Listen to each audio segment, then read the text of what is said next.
Yeah, yeah. Fresh out the cell with a plan and a boo. Anklet beeping, but my heart's beating for you. Let's go.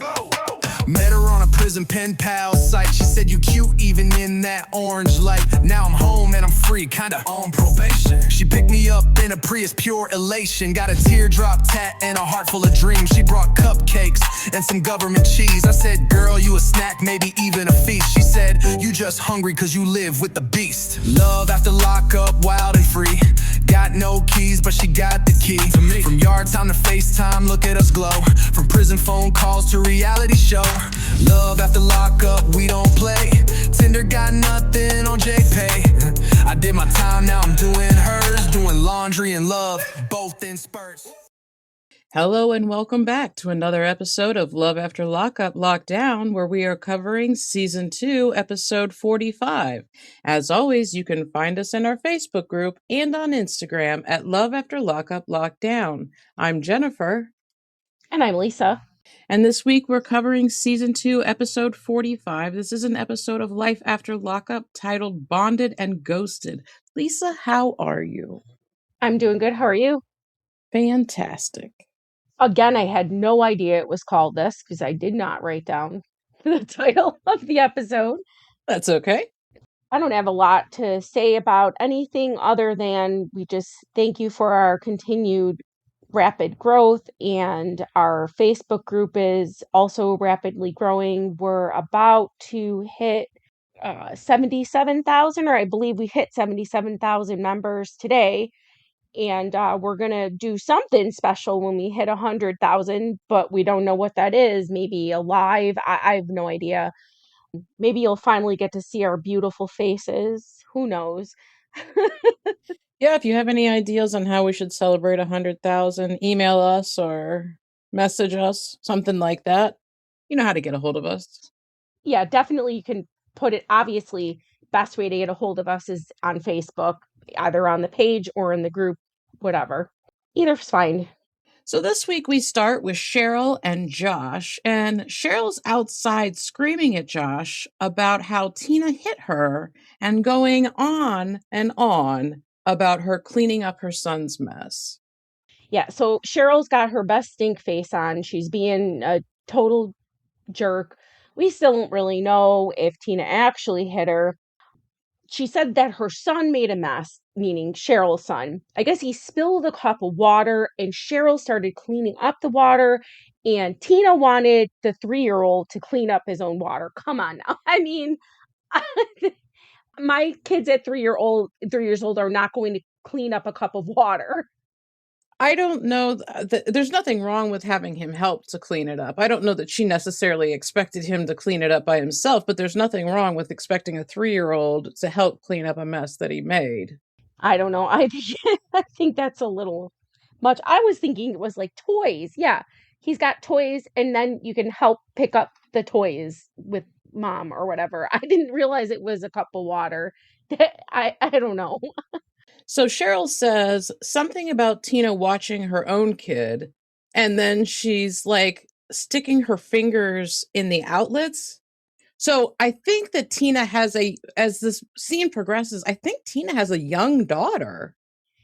Yeah, I was like, this is a little girl. Apparently, this is Tina's daughter, which is weird because Josh is 31 years old and Tina looks at least our age.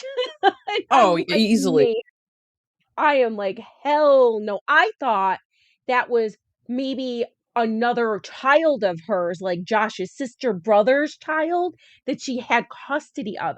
But apparently it's her own daughter. That's what it seems like, and I was really confused by this whole situation. But Josh kind of chuckles as he asks Tina what happened. He doesn't seem really bothered by the situation. And Tina says she just asked the kid to wipe up his mess. And Cheryl comes in yelling that he's 3 and doesn't have to clean up his messes. Yeah, he says, I don't know who to believe, because he feels like they're both crazy and they're just always fighting over just everything. And Josh says that there's two Cheryls. There's mad Cheryl and there's not mad Cheryl. It's either furious or happy. I 1000% agree. And I don't even know Cheryl, but from what we know of her from the show, that is a fact. I will acknowledge that I don't think that the show accurately represents the people that are on it. I think there's more to the people themselves, and that in these are sort of characters that they've created, but they had to do everything that's shown at some point. Like, you can't get video of Cheryl's running out of the house screaming that Tina hit her unless Cheryl actually ran out of the house screaming Tina hit her. Like, you had to have done all of these things. So I understand that it's edited creatively, but you still did all this stuff. Just about everything we see of Cheryl is her being awful. So, I mean, we're not talking like we've recorded for 10 years here of the day in the life. It's not been that long. And so to catch a person being this awful this often, she's probably 95% of the time awful. It's not 50%, it's most of the time. So he says, I've never had to deal with someone like this before. But didn't he say Tina and Cheryl are like the same person? What's he talking about? Uh-huh, yeah. He says, I'm gonna just let her throw her tantrum. I'm gonna treat her like a kid and just let her finish this. And that is exactly what it must be like for him to deal with not only Cheryl, but mom, because mom acts like this too. They both act like toddlers, like children. They're whiny and they're always crabby. I feel like Cheryl's ridiculous. She says she's dumbfounded that Tina would ask her son to clean up a mess. It's not that big of a deal. She asked, maybe you don't agree with her, but how could you be dumbfounded by something that's not that big of a fucking deal? Okay, Cheryl says something that kind of is a good point here. She says Tina can't even teach her own kids to stay out of prison so she can shut up. All right. It's pretty valid, I Is guess. it because Cheryl's the one who decided to marry her child? So Okay, you can't talk shit about somebody's parenting if you're like, but I'm gonna take them on because they're so awesome and so great and I love them. So which is it, Cheryl? exactly. She kind of which always happens. She backhanded insulted Josh by saying that statement, and she's always said shitty stuff about the person who she chose to be in her life as her almost husband. Yeah. She said Tina needs to sit down, shut up, and mind her own business. This I would not have let it got this far. Cheryl would not be staying in my fucking house. But there are so many different times. At some point, her having her 3-year-old son with her is not enough to keep her in the house. If you are going to be consistently disrespectful while you are staying with me, you are gone. I don't really know why Tina expected anything else out of Cheryl because this is just who she is. We've not seen her be any nicer to Tina at all or to Josh. So now she refuses to stay with Tina, and I'm sure Tina's very heartbroken about that. And Cheryl says, I drove thousands and thousands and thousands and thousands of miles to be with you, and she wouldn't drive 100. Dude, where did you drive from? Alaska? Where did you drive? She's so full of shit. Tina wouldn't drive 100 miles. Says who? Says who? Yeah. You? Hmm. I think that the last time Josh was in jail, Tina just didn't go because she has a small child. That's what it seems like to me. Who may be 2 years old, maybe. I don't think she's even Maybe. 3. She was very young, so that means that this baby was a newborn when Cheryl and Josh got together, and the year prior to that, Tina was pregnant. Tina was pregnant. Yeah. We're just ignoring that apparently. I guess you can just go driving a gazillion miles to give your son, I don't know, snacks while he's in prison for the what, fourth time? I mean, at a certain point in time, you get freaking sick of this. This dude has been in and out of jail many stints. After a while, you'd be like, all right, fuck this. You know what I mean? Especially because she had another child. At least one other, right? Yeah. We don't even know. Yeah, we don't even know. We don't know what other children she may have. I don't know if she does or if she doesn't, but we at least know Josh has a sister. So he says he doesn't know what to do and it's causing a wedge between them. I mean, I think he does know what to do. I don't know why I say this all the time, but I don't know why he continues to deal with Cheryl. It's ruining his life. What is he gaining from being with her? Exactly. He says that he doesn't know what to do, like you said. He says, she's been there for me for 31 years, meaning his mom has been there for him his whole life. And she's been there for multiple prison stays, like we said. All right. This is going back to, like, remember Daniel and Lizzie. Like, you can't expect someone to just start hating their mother just because their significant other hates. That's their mom, man. Like, if they don't have a real reason to hate their mom, and your girlfriend or boyfriend, whatever, hates, their partner's mom, and they're like, I hate your mom, and so you should hate them too. That makes zero sense. Zero sense. Why would you want to be with somebody who hates their mother anyway, or who is not good to their mother? Mhm. Unless there's a valid reason. I mean, not that all parents are worth, being loved, but Yeah, but I mean, clearly Josh has never really said anything negative about his mom. And back to Daniel again, Daniel never said anything really negative about his mom either.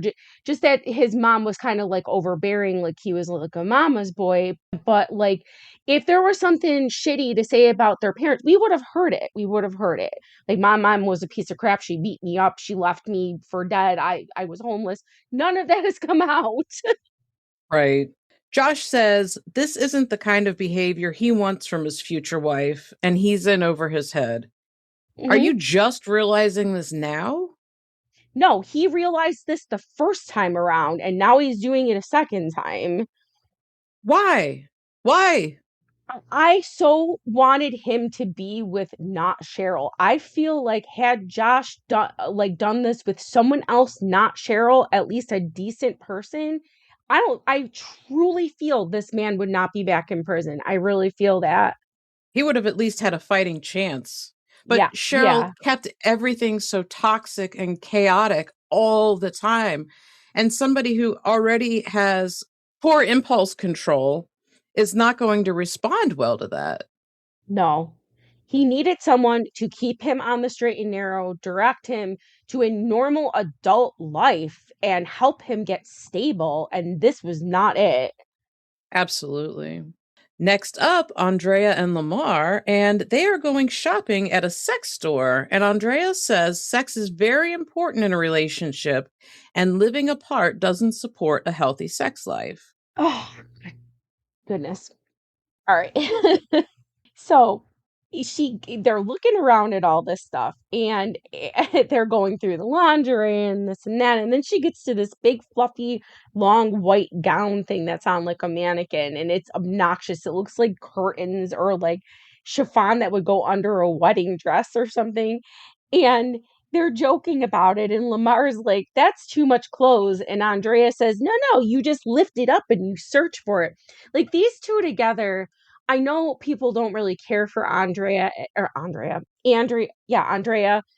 I don't care so much for her too, but like, she is funny and Lamar's funny, and them together sometimes are like hysterical.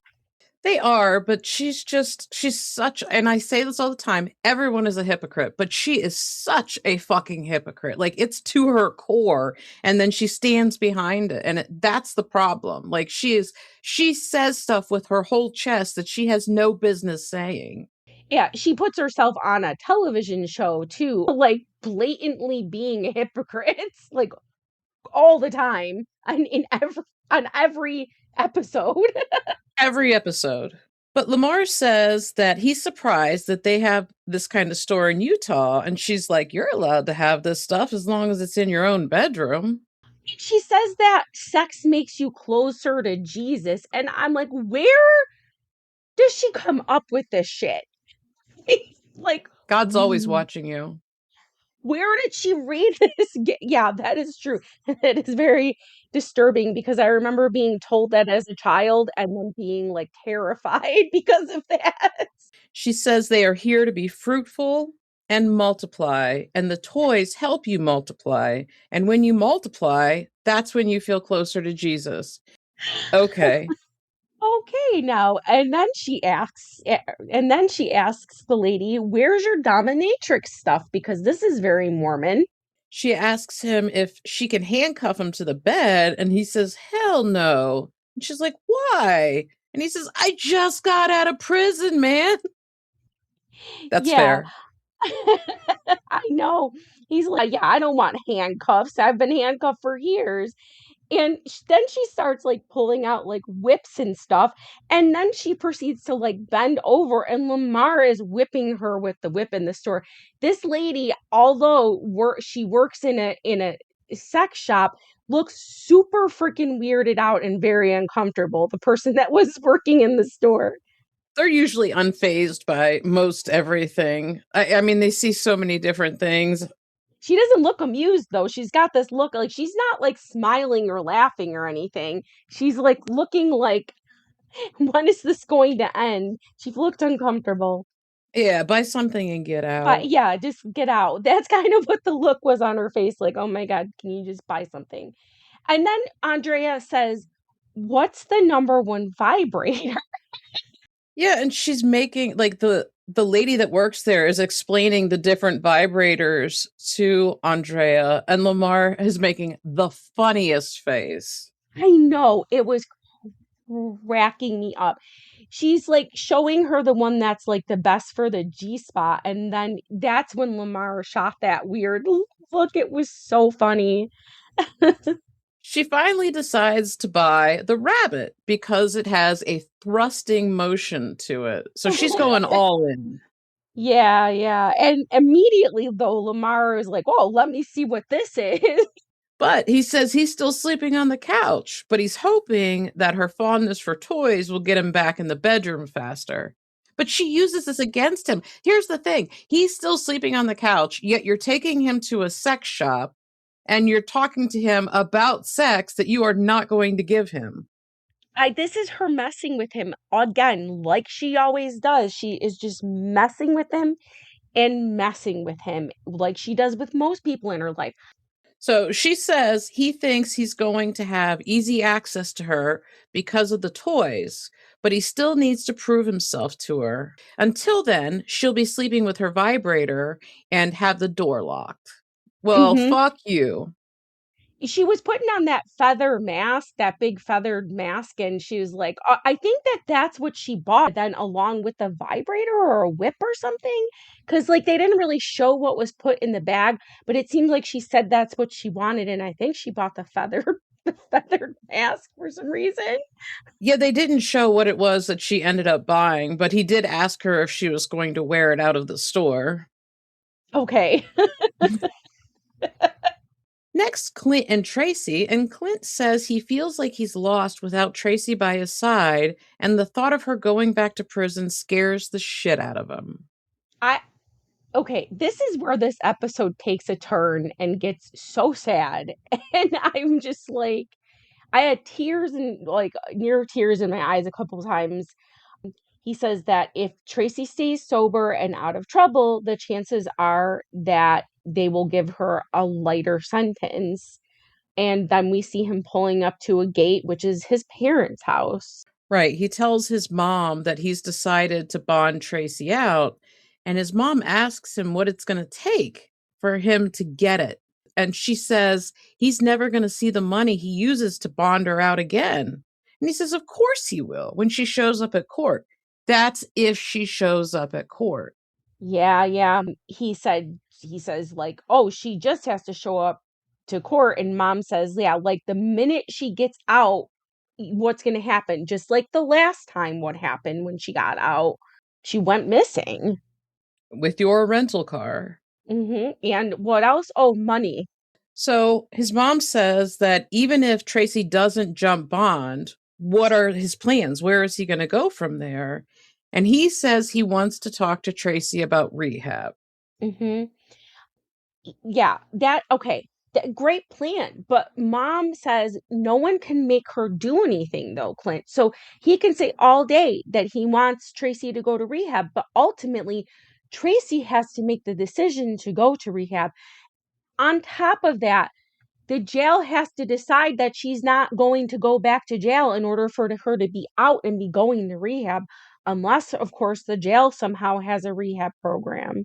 Regardless, I mean, as we're speaking of this as though it is this time, and if she had gotten into a rehab, there's a good chance she would still be with us now. Oh, absolutely. His mom tells him to look at her, and then she says, "I can't do this anymore."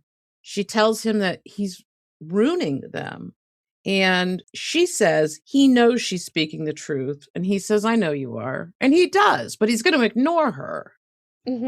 Yeah, he feels awful. He doesn't want to make his mom sad, but Tracy needs him, so he's choosing to help his wife over possibly losing his parents. And his mom says, "Why are you doing this? I don't understand." And Clint says, "I don't expect you to understand." And then he tells us that he feels awful and doesn't want to make his mom sad, but his wife needs him now. And he will do whatever it takes to make sure she stays out of prison because he believes that she needs him as much as he needs her. hmm Yeah, and so he tells mom, he says, "I'll keep you informed." And she's just like, "You're gonna lose a son, and be careful." And that's pretty much it. He's been warned. Next, Brittany and Marcelino, and they're on their way to see the lawyer. And Brittany says she has a lot to talk to him about. hmm Yeah, they want to talk to the lawyer about finding her kids that she had given up for adoption. And the reason why she had to give them up for adoption was because she was way too young to care for them. I think she said that she got pregnant at 15 the first time, and then she was also homeless. Well, the reason she had to put them up for adoption, they were taken from her and forced into adoption, was because she was Mhm. incarcerated. Yeah, yeah. She said that she was a homeless pregnant teenager and it was painful and tough to lose custody of them. And she wants them to know that she loves them and she misses them. hmm Yeah, and now this is the time she feels that's right to reunite with them because she's stable in her life.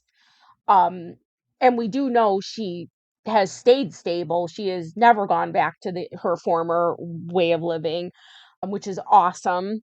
And the lawyer does ask her, was it a voluntary adoption or were your rights terminated by the state? And she says that her rights were definitely terminated by the state because, like you said, she was incarcerated. So they clearly couldn't let her keep her children. And she was going in for quite a while. So, and I'm assuming they couldn't get a hold of any of her family to take the children because otherwise, wouldn't that have been the other choice?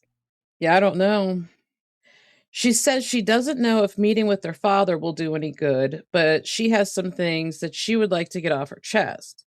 And correct me if I'm wrong, but isn't their dad a pedophile? Like, she was 12 and he was 30. Tell me how that's not exactly what that is. That's disgusting. Yeah, I was confused about that. I didn't know why she would need to get in touch with their father because he doesn't have custody of them either. So I don't know where that would fit in. I was confused about that, but she does say that her son right now would be 13 and her daughter would be 11.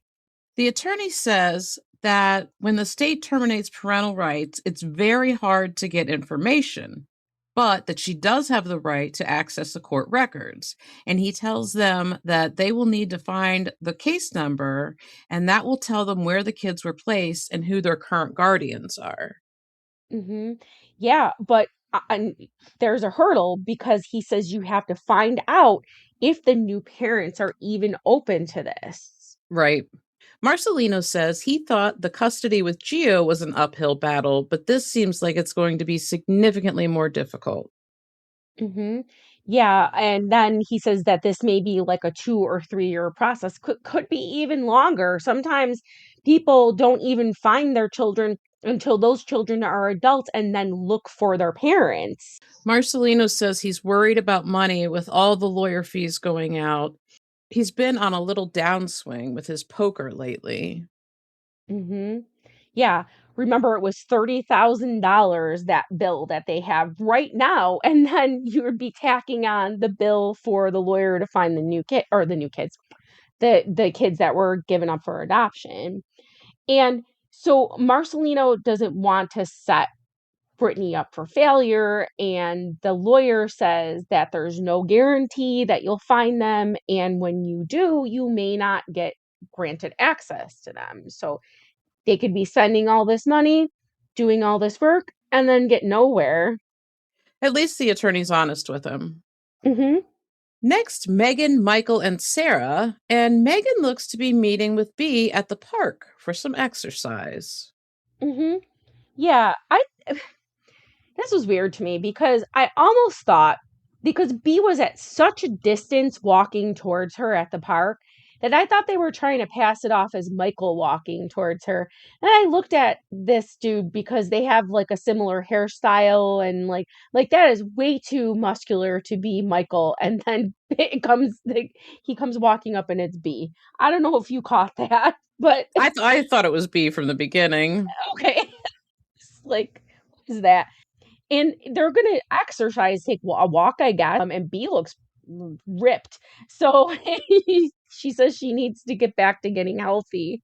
B asks her how she's been, and she says she's been distracted and she needs to focus more on her body and needs to stop eating the lies because they're high in calories. Yeah, it's been 3 weeks since she's heard from Michael. She's not going to hear from him again, I don't think.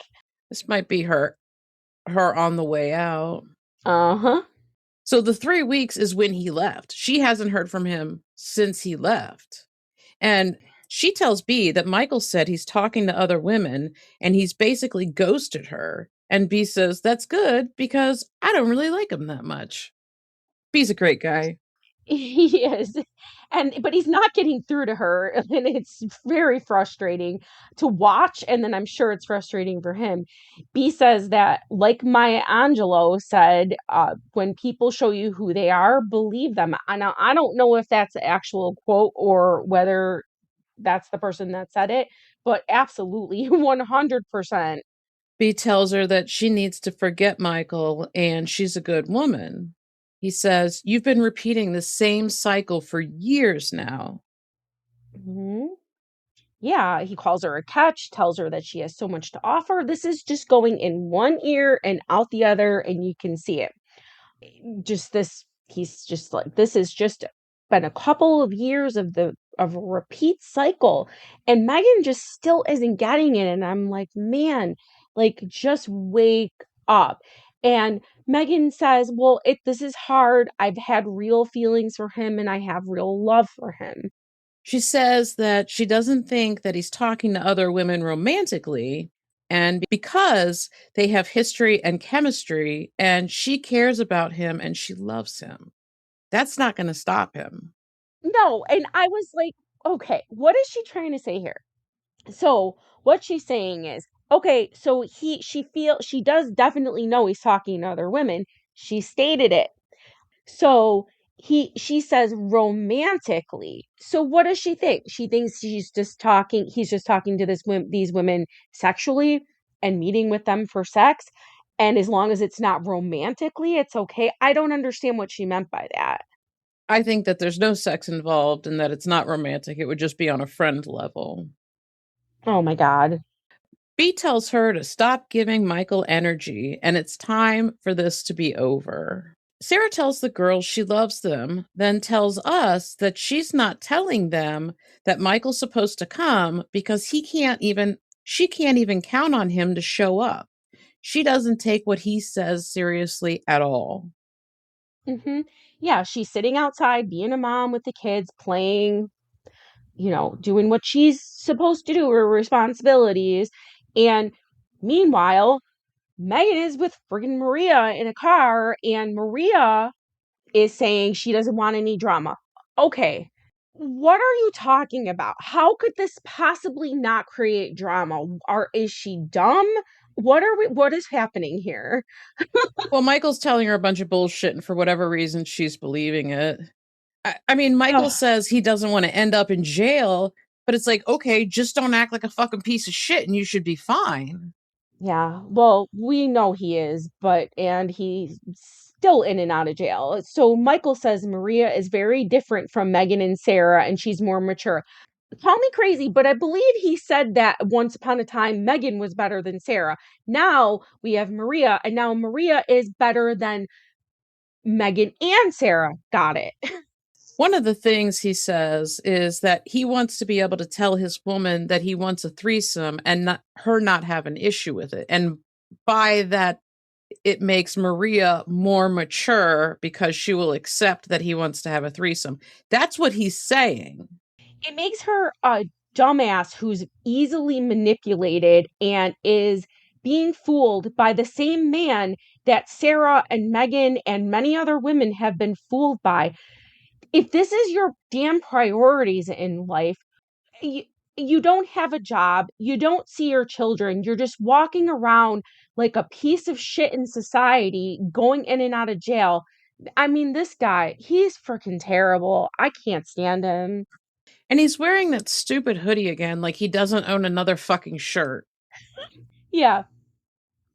He says, I don't want to cheat on you, but I want a threesome. And then he expects that Maria is just going to be like, okay. And that's just how Maria is.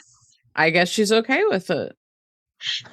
Yes. Maria says that they tell each other everything, and she's glad he ended things with Megan. She says Megan is a sea creature and it doesn't bother her. But she says that the BS with Sarah bothers him, but she trusts him to be with her. Well, that's stupid. Yeah, I trust him, he trusts me, and we're very open. What? Because you'd have a threesome, so you're not technically cheating on each other? That's being th- that's being trusting and open. He is hiding a lot of stuff from you too. He hides stuff from everyone. Yeah. He tells Maria that he's going to see the girls, and she lays down some ground rules and says that they have to stay in contact the whole time. This does not sound like somebody who doesn't think that something bad is going to happen. It sounds like she knows he's going to fuck up. I know. So okay, so you're trusting and you have all this trust going on in your relationship. However, when you leave my sight, I need you to have your phone attached to your ear and we need constant contact with each other. Okay, genius. Maria says that his marriage to Sarah is only on paper, and emotionally, she and Michael are married. Emotionally. Okay. Oh, this girl's bothering me. I'd rather have Megan all day. All right. So Michael says that Sarah is going to be jealous because he's brought another girl to New York. Michael is doing this on purpose and it is pissing me the fuck off. He tells her that he's going to call her and keep her posted. And he says Sarah's going to be upset that he brought Maria and it's going to add fuel to the fire. And yet you did it anyway. Mm-hmm. Back to Clint and Tracy, and Clint says his mom has given him a choice, saying that if he continues to choose Tracy, they may not continue to be there for him, and it's sad. But right now, he's just worried about getting her by his side because she's his goddess. Mm-hmm. Yeah, and then we get this message from the producer, which says that Tracy has requested privacy after her release. And then 2 weeks later, Clint and Tracy invited the cameras back. So we're 2 weeks after her release, and now she's okayed the cameras. Okay, well, I thought that you were going to get her into rehab. That has not happened. She is not in rehab. No progress has been made in these 2 weeks. That's half a month, and you've accomplished absolutely nothing. Yep. And she doesn't look any healthier than she did when she was in jail. She looks awful, and she is definitely not healthy. Now, she could look that way because she's withdrawing from drugs, which can take weeks. I don't know. However, sometimes people have such bad withdrawal from drugs that the only way to end the pain and the suffering from it is to do drugs. He needs to get her into rehab. She could go to rehab and get medication. She does not have to use drugs again. No, but to your point, 2 weeks has gone by. She should have been in rehab right away. Correct. She says it's so good to be home and laying on a real bed. Nobody is screaming at her. She said the girls were so mean and the guards were also mean and that it was very hardcore. She spent a lot of time in prison. Why was this jail supposedly so rough for her? I don't know. I don't know if she was just in a different area and a different, like, all, all jails, all prisons are different. Some are worse than others. I don't know what area they're in. Maybe she was in a different one. She says, it's warm here and nobody is just screaming at you. She says, like you said, the guards were rude and mean. And if you hadn't bonded me out, I would just still be in there. And I'm so thankful. She says she thought he would enjoy the break from her, and he says he only enjoyed it for an hour and then he wanted her back, and after that it sucked. Yeah. So she says, when I go back to court, Clint gets his money back. But Clint says that Tracy is just not off the hook. When she goes back to court, she could be looking at up to 20 years. Right. The producer asks him what he wants for her now that she's out, and he says he wants her to get healthy and happy. Mhm. Um, See, another thing is that because they're trying to fight, a court battle here, and they want the judge to see that she's really going to do the right thing, wouldn't it have made sense to then instantly get her into rehab the day she gets out of jail to prove to the judge? That's what they Isn't told that him. another point? Yeah, Yes, that's exactly what they told him, but that's not what either of them have done. it's When the ridiculous. producer asks her what she wants to do now that she's out, she says she wants to get help. Do you? Because you haven't. You've made zero progress, or even from what we can tell, you've made zero moves to get any help, either of you. Yeah, he still looks like shit too. Let's not overlook that because he looks bad. I can see it in his face. So she says that she wants to get her charges dropped or reduced and then get a better life. You have a lot of steps before, like, that's just a small part of this because you tried this before. You had it. You were out. You were free. He says his biggest fear is her choosing drugs over him, and he hopes this is a wake up call for her because if she doesn't change her ways, it's going to be death or jail for her, and he doesn't want either of those things happening to her. Nope. And she says that she wants to make it work and she owes it to him. And she owes it to herself first. She does. My question here, I have this: why is their bed so fucking small and how do they sleep on? They're both small people, but that is a tiny ass bed. Yeah, I had when Dave and I first moved in together, our room was not that big, even though we had a 3-bedroom apartment, and we had no choice but to buy a double bed, which when you stayed at my house, you had to sleep in. That was our bed because we literally couldn't fit a bigger bed. But that room looks like you could fit a bigger bed in it. You absolutely could. Why would you have that small of a bed for two people unless you absolutely have to? Now I have a Got king. me. Next up, Angela and Tony. And he tells Angela that she looks spectacular. And she says she's going out with her friends. And he asks why he can't come. And she tells him, because they don't like you right now. It was like it was like a little boy asking, "Why can't I go with you, mommy?" It was so weird but funny at the same time. And Angela did look really nice. She looked great in that red dress.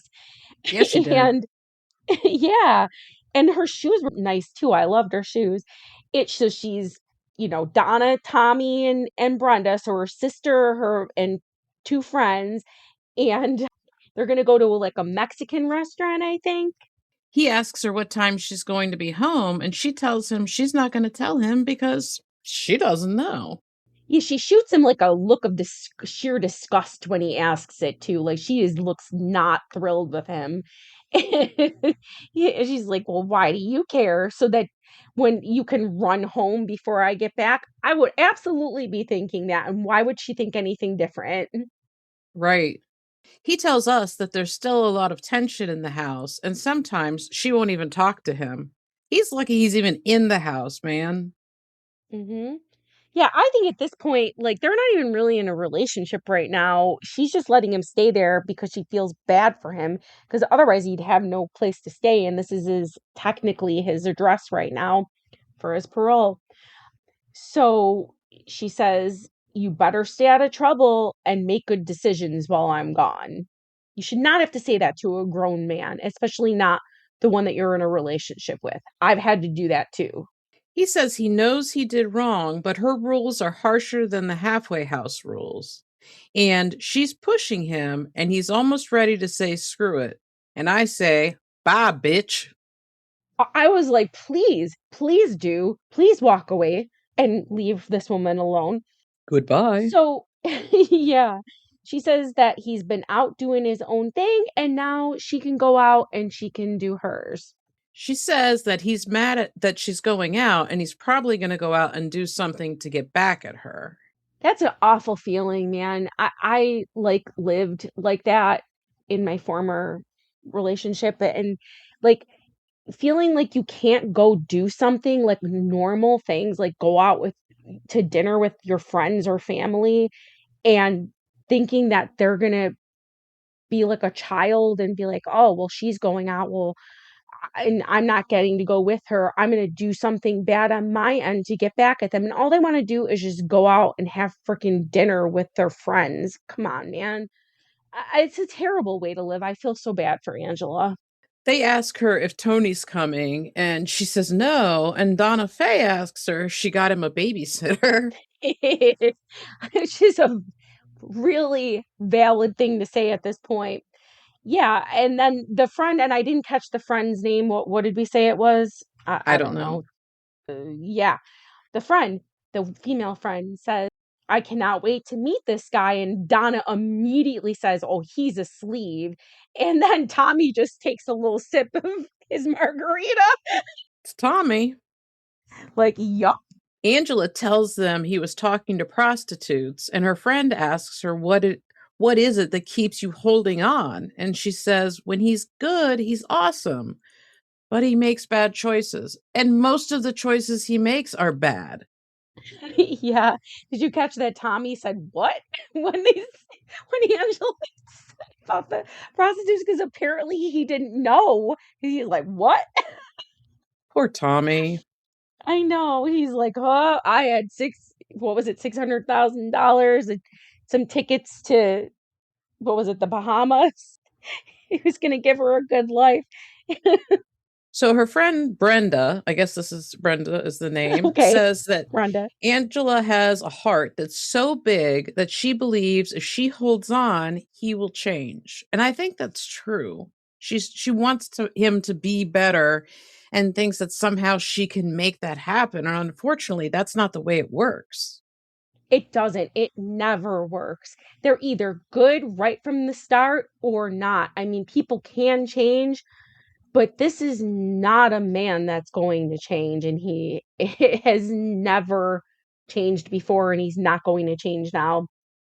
So she is checking her maps to see where Tony is because that's a way to live, being so not even being able to go out and be like enjoy yourself. You have to look at a map to see where your significant other is to make sure that they're not cheating on you.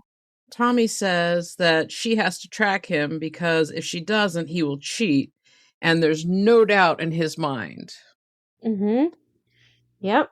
Yeah, he's just like, "Well, that's what he's gonna do, and that is what he is." I mean, pretty much. So then Tony calls and she just ignores the call. And Donna says, "Why don't you just pull what he does to you on him? Just come home with me and don't go home and make him wonder and sweat it out." Now, Donna meant not tell Tony that she was going to go to Donna's house, just like keep him guessing where she is. Right.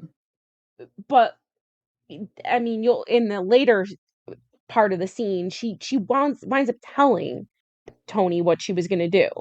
Tommy says he likes Donna Faye's idea, and Angie should go ahead and go to Donna Faye's house. Of course, he likes that idea. Anything that Mhm. makes Tony upset is going to be a win for Tommy.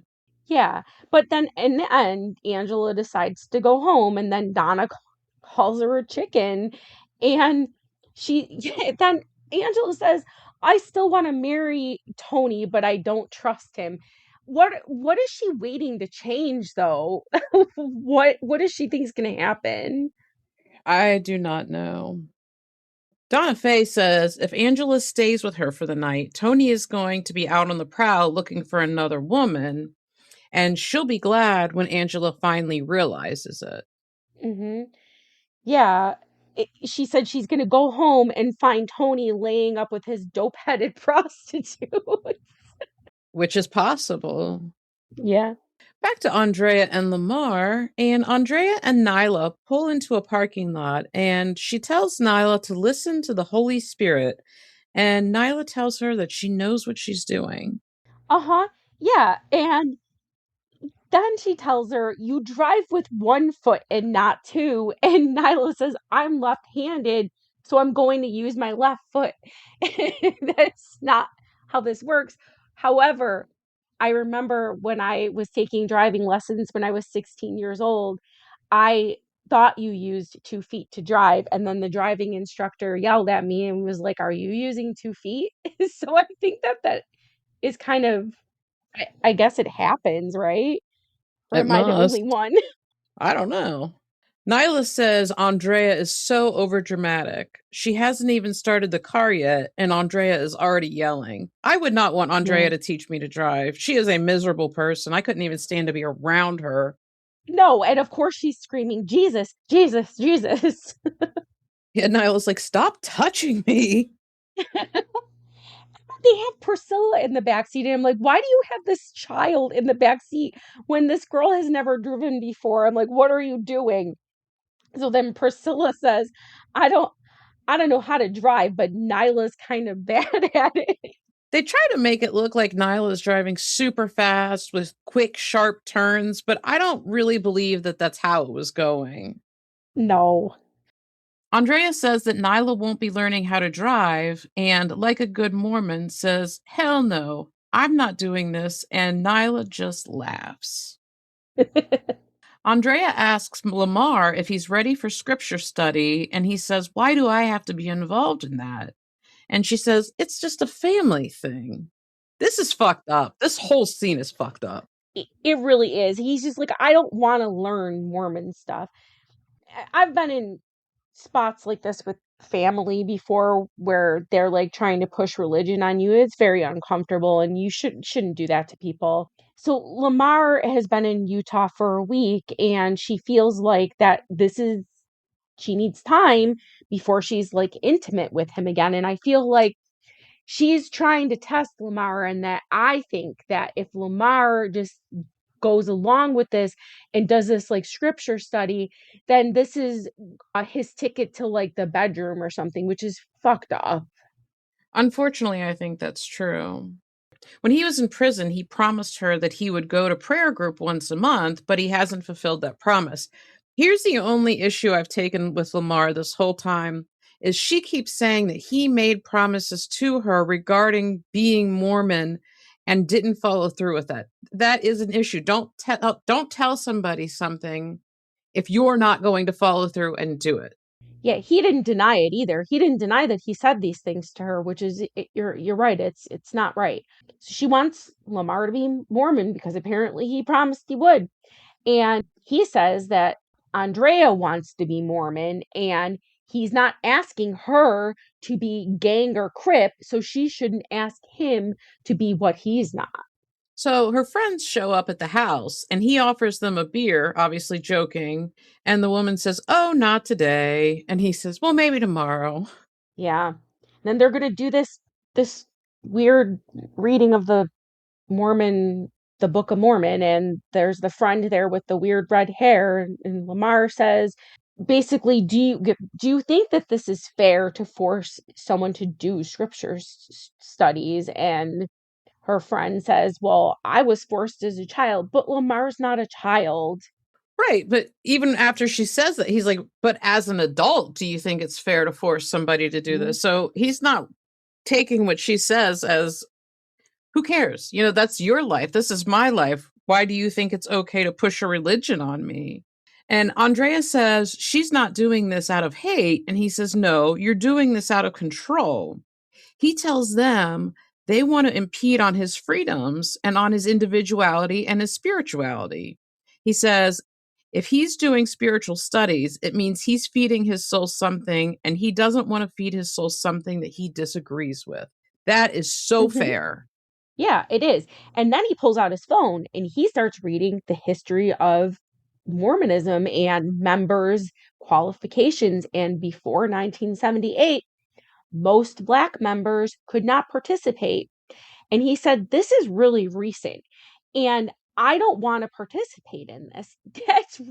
That is so valid. Like 1978 is not a long time. We're not talking about the 1840s.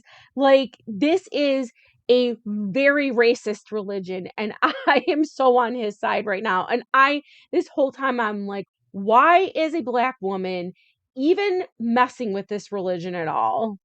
He says he will never convert. He's already plugged in, and him and God have an understanding. He says he likes African religions because he can trace that back to his people, so it means something to him. Hmm. Yeah, nothing wrong with that. And so Andreas rebuttals with, well, the Mormon religion has healed me. It didn't have to be the Mormon religion. Any religion can heal you if that's what you're looking for. If you're looking for religion to heal you, any religion could have been an option.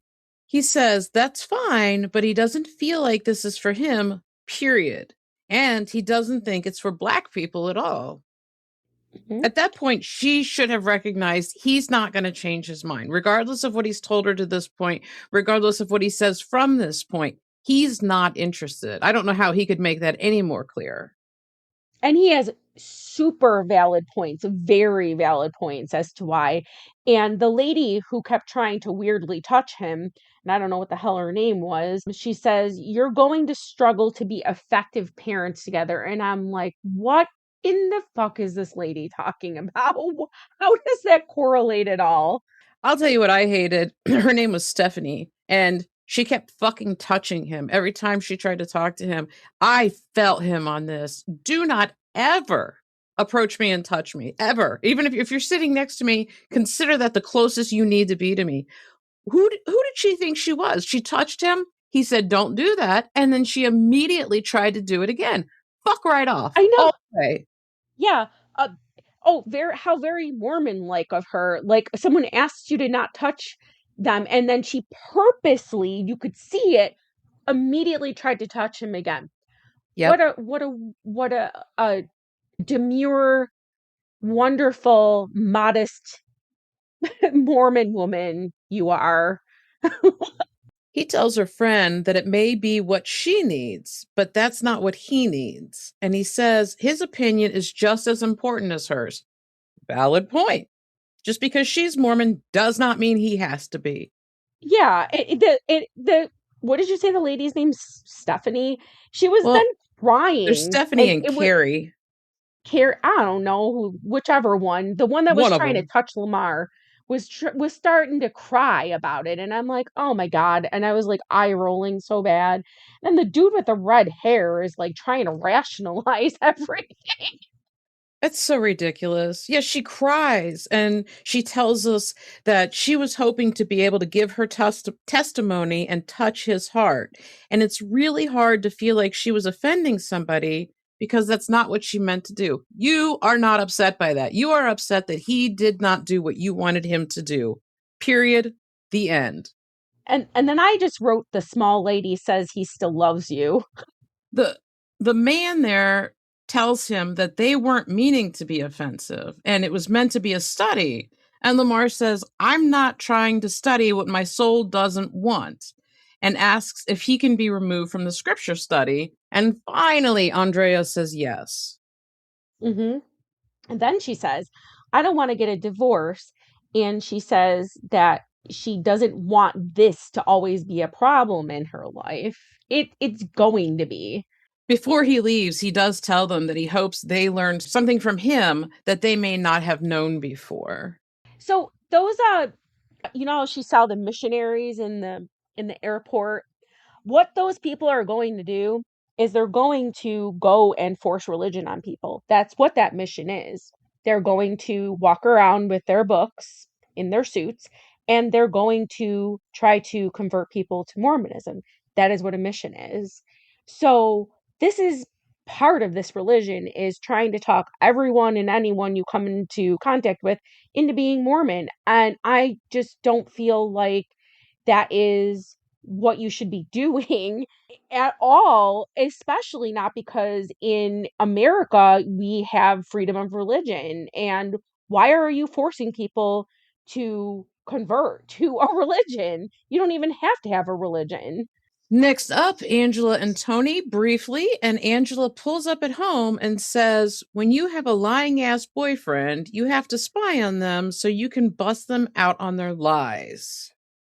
hmm Yeah, she calls Tony from outside of her trailer and she says, I'm having a blast. And she said, I'm going to spend the night with Donna Faye.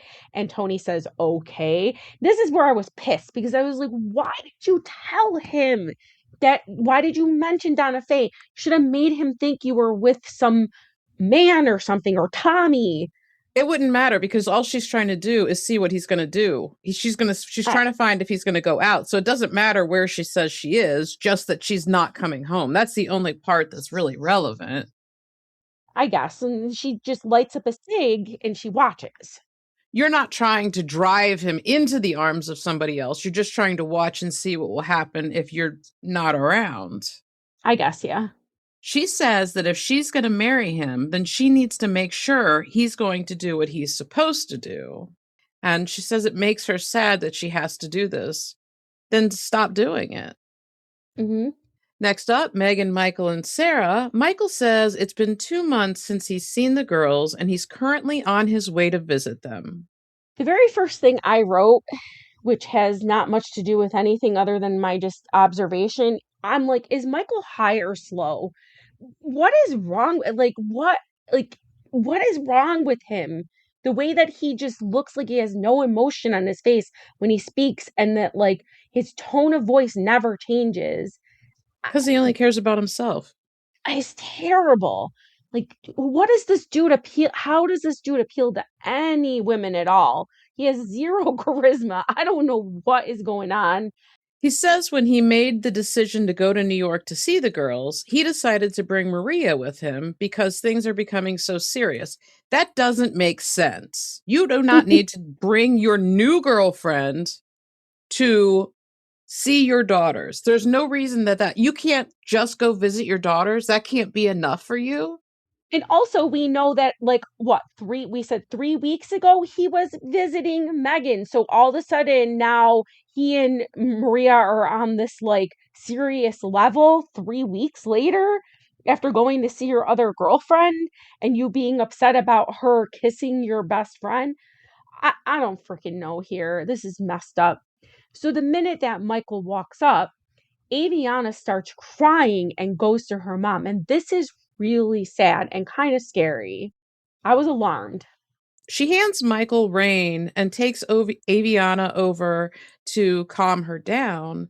And Michael immediately tries to walk up on them and she asks him to just give them a minute. And in true Michael fashion, he's like, for what? Because they don't know you, motherfucker. They do not know who he is. They he is a stranger to his own children, and this is not, I don't care what the Facebook group says, this is not something Sarah has created. The He has not made effort to see his kids. She is not keeping her kids away from him. Just because she doesn't want him to take them anywhere and everywhere around anyone and everyone doesn't mean she's keeping the kids from him. She just wants a little control over what happens with her kids when they're out of her possession. And I don't think she's wrong. And so Aviana says that she wants to see Michael, but she's worried, and she's little girl is like crying and terrified. And she says that she's scared that Michael will take her, and Michael says, I won't take you. And it's so sad.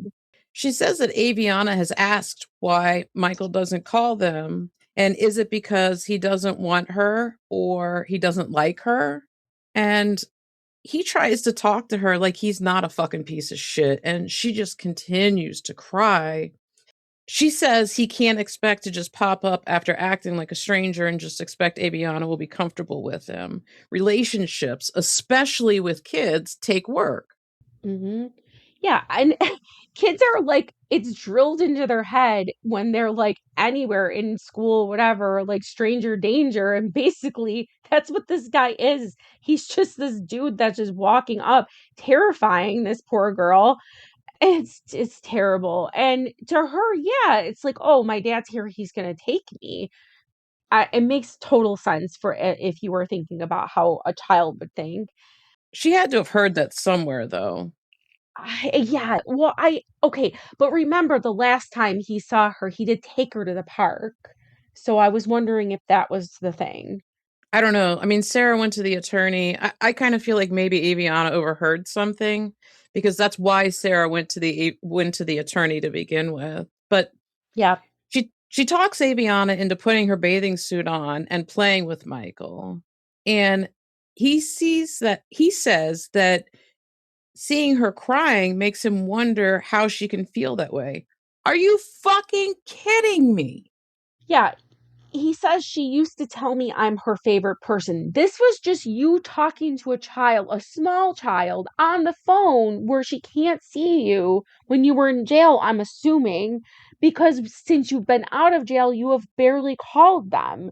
So I don't know what the hell he's talking about. He's so like delusional. It's unbelievable.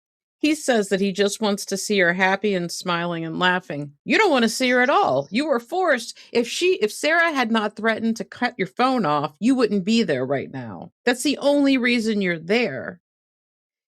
And they're Yeah. like playing in her little pool.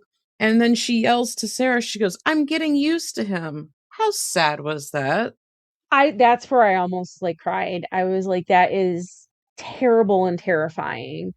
Um, oh my God. And this dude's hearing this and he's not concerned about it at all. In a way that he should be, let's say, because he's blaming this all on Sarah when it's his fault. She says this may look great, but it makes her sick because she's going to get used to him being there today, and tomorrow he's going to go ghost again. She says that he's doing Aviana the way that he did her. Yeah, the one thing that caught me is she's like, this is great. Like she's getting used to her dad, which like I said, it alarmed me and it alarmed her too. That was messed up. Like to hear your child say that, it should have bothered Sarah, yes, and also Michael. He doesn't care. He doesn't care about anybody but himself. No, and apparently then like Aviana had asked to go to her grandmother's because she didn't want to go with Michael and it was going to make her feel better, I guess, to go with grandma. And so grandma comes to get her. So he tells us that she won't let him get the girls, but he knows the law and he knows his rights. Fuck you.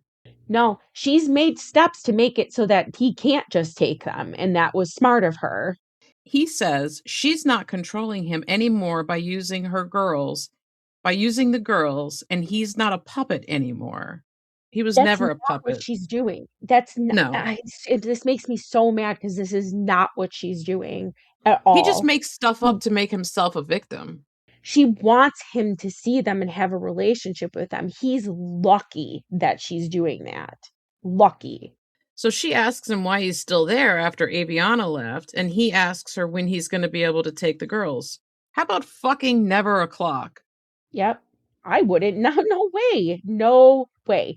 This man has no idea how to take care of children. No idea. So Sarah says, like, I'm not in the mood for that conversation right now. And she says, you don't get to be the devil to me and then expect me to feel something for your ass because I don't. Right. She tells him she hopes he has somewhere to stay, and he says he does. She asks him where, And he says he doesn't have to explain anything to her. Oh, how quickly he changes. But he does, because he is requesting to take his children, and if he were to take the children for a visit, she does have the right to know where the hell he is taking them. He's so dumb. He's ridiculous. He says, if I'm such a horrible person, why do you want me to be in their life? And she says, I want you to be a better person and have a relationship with them.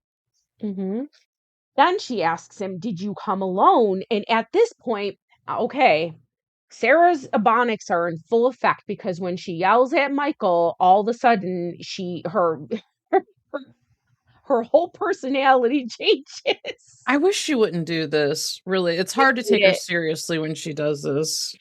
It is, because, like, here's the thing: you either talk like this or you don't. That's the bottom line. You don't turn it on and off, or you sound ridiculous. She asks him if he came alone. He says no. And she says, what makes you think I would let you take my kids around another bitch? And he says, if you don't want them around her, they don't have to be. Bullshit. Bullshit. Yeah, and then we want to make it mysterious here. So she's like, "Do you think I could trust you?" And then she said, "Is it Megan that's here?" Because she still doesn't know there's a Maria. Right. Right. And they end the episode there. Who is your VIP this week? I'm gonna go with B, for even after, like, all the shit that's gone down, still trying to talk some sense into Megan's dumb ass, even though she is not listening. That's a good one. I chose Lamar for standing up for what he believes in. That's a good one too.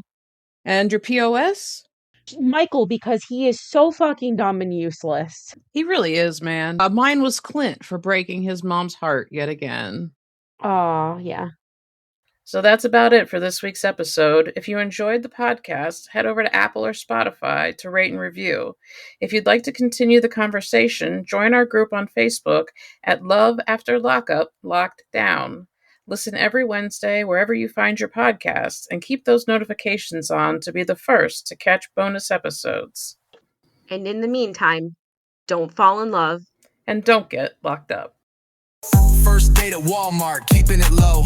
Told the clerk, don't judge me, I'm on parole. I brought roses, okay, one rose from a gas station. She said, "Aw, babe, now that's validation." We be vibing in a halfway suite. Microwave dinners, romance elite. She my ride or die, she brought me a phone. Even snuck it in once, pre-release song. She hold me down like a key-o with charm. Except she don't mace me or twist my arm. We write vows in Sharpie on my court docs. Judge said no contact, but we beat the clocks. Love after lockup, cuffed and proud. Matching jumpsuits, now we rockin' the crowd. She said, "Don't mess up," I said, "Bet." Now we're TikTok stars with no regrets. So here's the love and second chance thrill. From a concrete bed to Netflix and chill. They said, "Don't catch feelings," but I caught a case of butterflies, girl, not just in one place. Ankle monitor beep. Oops, curfew gotta bounce.